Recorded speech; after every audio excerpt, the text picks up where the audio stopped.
Hello, welcome to Get Your Mind On. I'm Lori Stohs.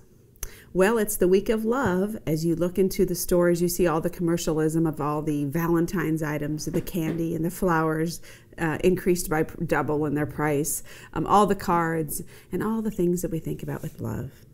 So why do we think about love mostly at one time a year around Valentine's Day? Well, we all know that it's more than just Valentine's Day, but I really want you to think this week about what is love.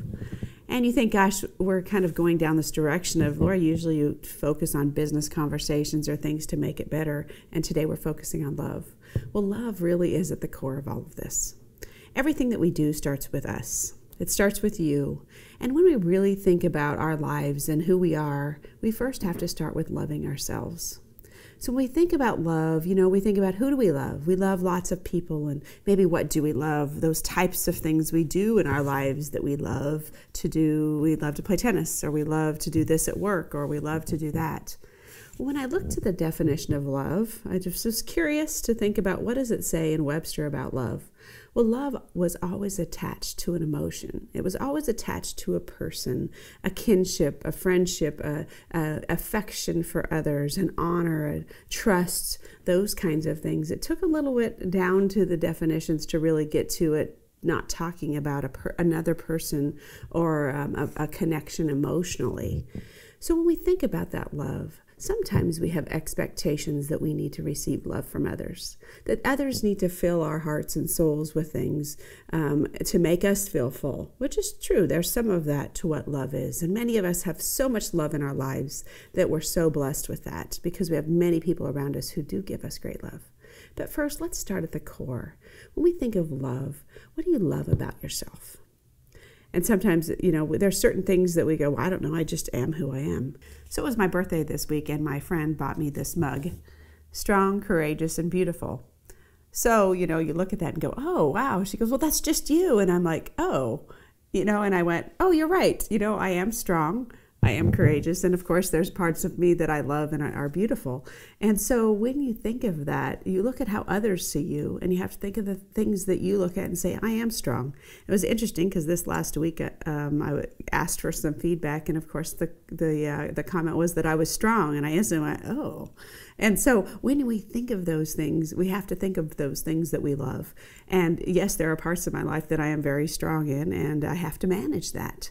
But that's what I love about myself, because I have been able to be courageous and conquer some things that I've been given in my life. And that's what makes me who I am. So when we think of love and loving who we are, we need to think about those things that it starts from us first. It starts from those things that we love about ourselves, because we have to honor ourselves and who we are. If we don't have that inside, that doesn't lead to other things like our careers and our family and those things that we give to others. So when I think about who I am and how I approach my career, I think about the things that I love, and that makes me passionate about what I do. I'm passionate about things, and sometimes that courageousness and the strength comes out when I show that passion. And sometimes when I'm a mom, of course, I'm courageous to help my kids grow through certain things. So we have to really understand what we love about ourselves first. So when we give to others, that passion comes through. If we don't have any of that and we're always seeking, we're never really loving ourselves, and we're looking for others to fill those expectations of loving us, and we don't have it inside. And guess what? They're going to disappoint us every time. So that's a big piece of expectations around others. The other thing is we're all different. Some of us, what we love about some people is that they're quiet and they're calm and they're consistent. And that might be opposite of us. Well, we can't expect them to love us the way we want to be loved when they're not that, wooey, positive, know exactly what to buy you for birthday, all those things, because what they are is what they are. And we need to love them for who they are and not expect them to be someone they're not. So this whole love, kind of just continues to touch people. So let's take this and put it in our realm of our work. When we think about people showing up for work every day, and when we're at work, we need to come and be confident. So confidence comes through that loving ourselves. And when you just add that together and knowing that everybody shows up, being who they are, loving who they are, and working together for a common goal, we can achieve something more.